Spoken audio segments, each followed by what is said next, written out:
इस वक्त हमारे समक्ष है चारमीनार कॉन्स्टिट्यूंसी से बीआरएस के कैंडिडेट श्री मोहम्मद सलाउद्दीन लोधी जी।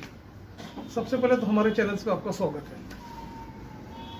सर, हम आपसे ये जानना चाहेंगे कि क्या विकास के मुद्दे, किस तरह के विकास के मुद्दे हैं जो आप लेकर फाइट कर रही इलेक्शंस में, उस बारे में आप बताइए। जी देखिए, मैं आपको ये बताना चाह रहा हूँ कि तेलंगाना जो रियासत है हमारी ये जो है इंडिया इंडिपेंडेंस होने के 1 साल के बाद निज़ाम स्टेट से इंडिया का कॉम्प्रोमाइज हुआ, वो इंडिया के अंदर ये बर्ज हुए 1 साल बाद। उसके बाद में बदकिस्मती थी तेलंगाना की। 1956 में पंडित जवाहरलाल नेहरू जो first prime minister of India थे, उन्होंने आंध्रा के साथ, जो आंध्रा मद्रास रेसिडेंसी में आता था, तमिलनाडु से मिला हुआ था, वो आंध्रा को वो लोग निकालने के बाद इसमें आंध्रा को नेहरू जी इसको मिला दिए दोनों को। उसके बाद हम टोटल यहाँ पर आंध्रा फायदे में रहा, तेलंगाना पीछे होता गया। अब यहाँ पर 2014 में जब तेलंगाना को सेंट्रल गवर्नमेंट में बिल पास हुआ, तेलंगाना को अलग सेपरेट रियासत घोषित किए, उसके बाद से अब तक का जो रिकॉर्ड है, यहाँ पर तेलंगाना के अंदर सबसे पहले बिजली, पानी, स्वास्थ्य की सबसे बड़ी समस्या थी। आप ये 10 साल के अंदर देखेंगे तो यहाँ पर हर घर में डायरेक्ट पानी आ रहा पीने के लिए, इंडस्ट्रीज़ को पानी जा रहा उनके इस्तेमाल के लिए, किसानों को 24 घंटे पानी मिल रहा, ये जो कालेश्वरम प्रोजेक्ट है उसकी वजह से, और किसानों को करंट फ्री दिया जा रहा है। और मैं किसान की बात कर रहा हूँ, और किसानों को जो है 10,000 रुपये पर एकड़ सालाना उनको मदद दी जा रही है, तमाम किसानों को।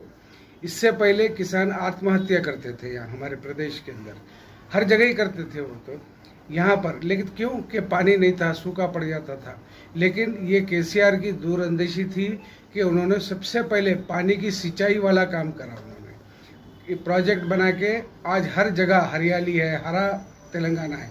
वरना नहीं तो यहाँ पर तेलंगाना के अंदर खम्मम डिस्ट्रिक्ट है, महबूब नगर डिस्ट्रिक्ट है, ऐसे कई डिस्ट्रिक्ट है जहाँ पीने का पानी नहीं मिलता था।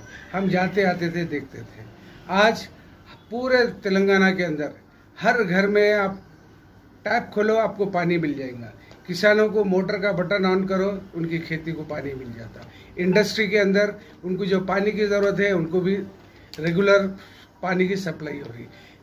करंट का ऐसा मामला था, 4 घंटे 6 घंटे पूरी जगह आता था। पावर कट का चलता था यहाँ तेलंगाना के अंदर।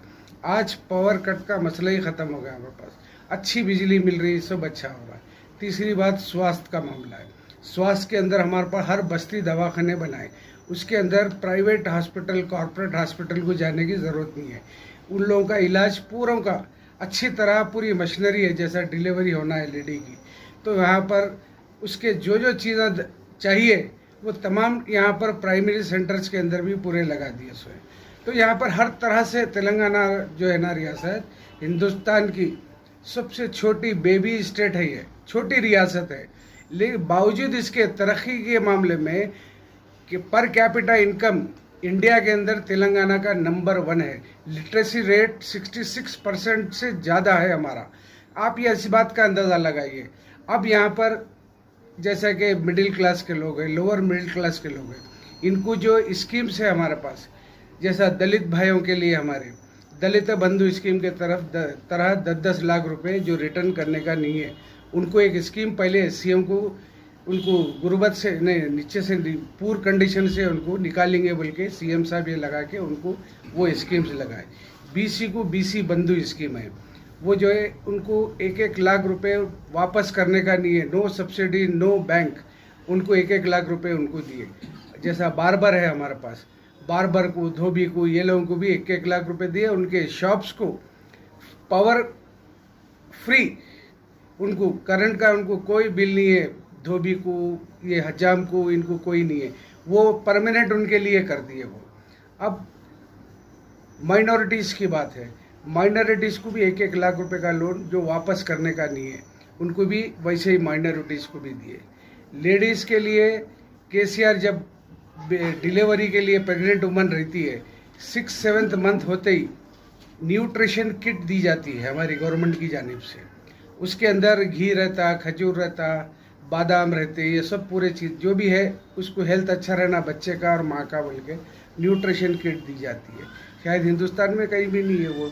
और फिर अगर बच्ची अगर बर्थ करी, बच्चे को 13,000, बच्ची को 12,000 ये दिए जाते हैं। क्या इंडिया के अंदर कहीं है ऐसा? लोधी जी, गलियारों में जो राजनीतिक पार्टियां है कई तरह के आरोप लगा रही है बीआरएस पे कि कर्ज के जाल में फंसा दिया है पूरी जनता को। देखा गया तो अपना जो 4% का जो रिजर्वेशन है 12% रिजर्वेशन की तरफ करने का ऐसा लॉलीपॉप दे रहे हैं। तो और दूसरी बात, चारों तरफ अतिक्रमण फैला हुआ है, शहर का ब्यूटिफिकेशन रोका हुआ है, अतिक्रमण का जाल फैल गया, बेरोजगारी के ग्राफ बढ़ गए, ये सारी कई तरह की शिकायतें हैं। उस पर आप क्या कहोगे? देखिए साहब, राजनीति है इसी का नाम कि जो सामने वाला कर रहा है उसको गलत बोलो। अब कांग्रेस यहाँ पर मोर देन 46 ईयर रूलिंग करी तेलंगाना के अंदर।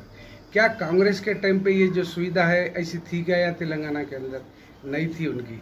आज वो कांग्रेस पार्टी एक म्यूजिकल चेयर वाली पार्टी है कि 10 लीडर एक कुर्सी के लिए भागते, कौन किसको ढकर रहा, कौन किसको खींच रहा, कब बैठ जाएंगे नहीं मालूम, कौन बैठेगा नहीं मालूम। तो ये इल्ज़ाम है वो लगा रहे वो लोग, लेकिन यहाँ पर रियल फैक्ट आप आरटीआई से मालूम कर सकते हैं। वेबसाइट पे हर चीज़ आपके सामने है। कांग्रेस का भी दौर देखो, उनके दौर में कितना बजट माइनॉरिटीज़ का था, एससी का था, बीसी का था, और एजुकेशन पे कितना था। आप देखिए यहाँ पर रेसिडेंशियल स्कूल के अंदर बच्चा और बच्ची पूरी तालीम जो है इंटरमीडिएट तक फ्री रहना खाना उनको सब है। और यहाँ पर ख़ास बात यह है कि यहाँ पर पूरा धर्म निरपेक्षता जो कहते हैं, यहाँ पर हर चीज़ फ्री है हमारे को। यहाँ पर हिंदू भी आसानी से फिरता है, मुस्लिम भी फिरता है, कोई ऐसा कोई मसला नहीं है। अब ये कांग्रेस वाले या बीजेपी वाले बोल रहे हैं, तो ये लोग जो है सिर्फ बोल रहे हैं। इनके दौर में बीजेपी की जहाँ हुकूमत है रियासतों में, आप वहाँ का जायज़ा लीजिए। कांग्रेस की जहाँ हुकूमत है वहाँ का भी जायज़ा लीजिए। तेलंगाना के 10 साल का भी आप जायज़ा लीजिए। आजकल वेबसाइट पे सब चीज़ मिल जाती है, आरटीआई से भी मालूम कर सकते। और यहाँ पर केटीआर जो ऐसे होनहार मंत्री है हमारे, जो वर्किंग प्रेसिडेंट भी हमारे लिए आइडियल है, वो उन्होंने इतना अच्छा यहाँ पर इन्वेस्टमेंट सारी दुनिया के लोगों को लाके यहाँ पर इन्वेस्टमेंट लगा रहे। उसके अंदर जो है काफ़ी लड़कों को रोज़गार मिल रहा, हर सतह के हर डिस्ट्रिक्ट के अंदर रोज़गार मिल रहा। तो ये जो है गवर्नमेंट का नौकरियां तो आजकल देना मुश्किल है, जहाँ निकलती है उसको पूर्ण करना पड़ता है। जैसे लोधी जी, जैसे कि आप चारमीनार कॉन्स्टिट्यूंसी से कैंडिडेट हो जी, तो आप चारमीनार कॉन्स्टिट्यूंसी पे फोकस करके आप ये बताइए कि यदि आपको यहाँ की पब्लिक, यहाँ के जो वोटर्स है आपको इलेक्ट करते हैं, तो क्या क्या प्रोमिसेस आप करोगे उस बारे में बताइए। करेक्ट। मेरा जो यहाँ पर है, क्योंकि बाई बर्थ इसी इलाके का हूँ मैं, यहाँ जो भी डेवलपमेंट बीआरएस गवर्नमेंट के बाद आए, यहाँ पर काफ़ी जो भी आए, लेकिन अभी यहाँ पर और भी डेवलपमेंट्स करना है। तो मेरे जो एम्स है यहाँ पर डेवलपमेंट करने के लिए, सबसे पहले तो यहाँ पर रोड वाइडनिंग का जो प्रोग्राम है, यहाँ पर जो पुराने निज़ाम सरकार के ज़माने थे, फिर एक बार बीच में कुछ रोड वाइडनिंग हुई, तो मेरा पहला जो है ना मकसद रोड वाइडनिंग करना, ताकि ट्रैफिक का बहाव आसान हो आने जाने के लिए। और दूसरा जो है, यहाँ पर ओल्ड सिटी के अंदर ऑटो रिक्शा का बहुत ज़्यादा चलन है यहाँ हमारे क्षेत्र में। तो मैं ये चाहूँगा, मैं आते ही सबसे पहले वो ऑटो के पेट्रोल के जो ऑटोज़ हैं उन लोगों को उनकी जगह जो है उनको डिस्टर्ब किए बगैर उनको सीएनजी का ऑटो, इलेक्ट्रिक ऑटोज़ सबसे पहला मेरा काम है उनको प्रोवाइड करूँगा, ताकि ऑटो रिक्शा वालों को भी, चालकों को भी अपनी सहूलत हो जाए और पब्लिक को भी सहूलत होए। और अहम बात यह है कि पोल्यूशन से बचेंगे हम सब लोग। तो ये एक सहूलत हो गई, रोड वाइडनिंग की है, ये एक सहूलत हो गई। और जो है यहाँ पर जितने भी मेरी लोकेलिटी के कॉन्स्टिट्यूंसी के अंदर मंदिर, मस्जिद, गुरुद्वारा, चर्च, छिल्ला, ऐसे जो भी रिलीजियस प्लेसेस आएंगे जहाँ भी, इसके साथ जहाँ हॉस्पिटल्स आएंगे, जहाँ स्कूल्स आएंगे, जहाँ कॉलेजेस है, वो जगह पे ख़ास दिन में 2 बार सफाई करवाऊंगा मैं। डीडीटी पाउडर का छिड़काव होगा, सफाई होगी इन इलाकों के अंदर। तो इस बात का मैं ध्यान रखूंगा, जिससे सेहत भी अच्छी रहेगी, बच्चे भी सब अच्छे रहेंगे। ये लोधी जी, अब जबकि जो इलेक्शंस है आखिरी चरण में आ चुका है, पद यात्रा भी हो रही है, आपकी जनसंपर्क भी काफ़ी बढ़ गया आपका, तो यहाँ के जो वोटर्स हैं चार मीनार से आप स्टैंड हो, तो यहाँ के वोटर्स को आपके क्या अपील रहेंगे, वोट अपील क्या रहेंगे? जो है चार मीनार क्षेत्र के अंदर 14 कैंडिडेट्स है।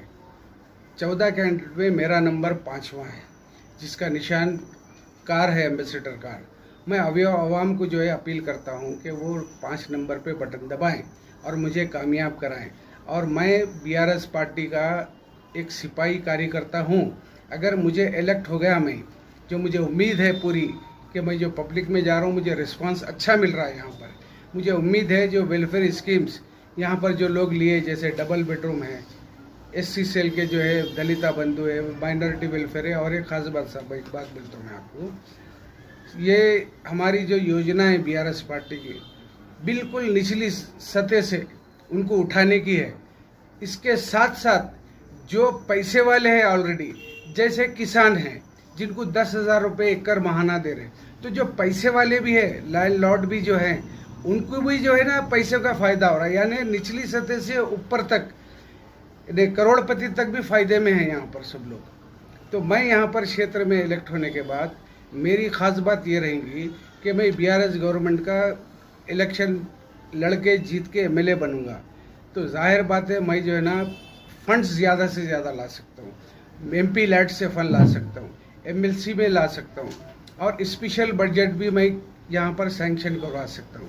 और जो भी हमारे सीएम मुख्यमंत्री से मैं ज़्यादा से ज़्यादा फंड ला के, जो काम 10 साल में हुआ वो काम मैं 5 साल के अंदर ही उससे ज़्यादा करके बता सकता हूँ।